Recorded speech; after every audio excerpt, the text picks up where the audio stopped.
KTR Bhimavaram Bullodu వ్యాఖ్యలకి counter ఇచ్చారు ప్రభుత్వ whip ఆది శ్రీనివాస్. గతంలో భీమవరం నుంచి పోటీ చేస్తానని కేటీఆర్ అన్నట్లుగా గుర్తు చేశారు.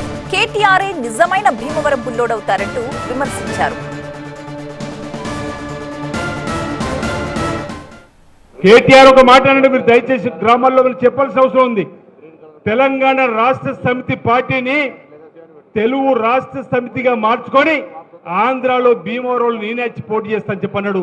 ఆ వీడియో ఉంది, కావాల్సి మీకు సోషల్ మీడియాలో పెట్టే ప్రయత్నం చేస్తా. అలాంటి కేటీఆర్ ఈరోజు మన ముఖ్యమంత్రి పెట్టుకొని భీమవరం బుల్లోడని చెప్పని అనేటువంటి మాట అంటున్న సందర్భం. భీమవరంలో పోటీ చేస్తున్న వారు భీమవరం బుల్లోడు అవుతారా? తెలంగాణ రాష్ట్ర సమితి తెలుగు రాష్ట్ర సమితిగా మార్చని చెప్పండి వాళ్ళు ఈరోజు తెలంగాణకి అన్యాయం చేసిన అవుతారా, న్యాయం చేసిన అవుతారా మనం ప్రజలకు చెప్పాల్సిన అవసరం ఉంది. అంతేకాదు తెలంగాణ రాష్ట్ర సమితి తెలుగు రాష్ట్ర సమితిగా మార్చి భీమవరంలో పోటీ చేస్తాడు. ఆ తర్వాత భారతీయ రాష్ట్ర సమితిగా మార్చుకొని ఈరోజు తెలంగాణ ప్రజల గుండెల్లోంచే పేగు బంధం తెంపుకున్నటువంటి బీఆర్ఎస్ పార్టీ నైజాన్ని మనం ఎప్పటికప్పుడు ప్రజల్లో చెప్పాల్సిన అవసరం ఉంది.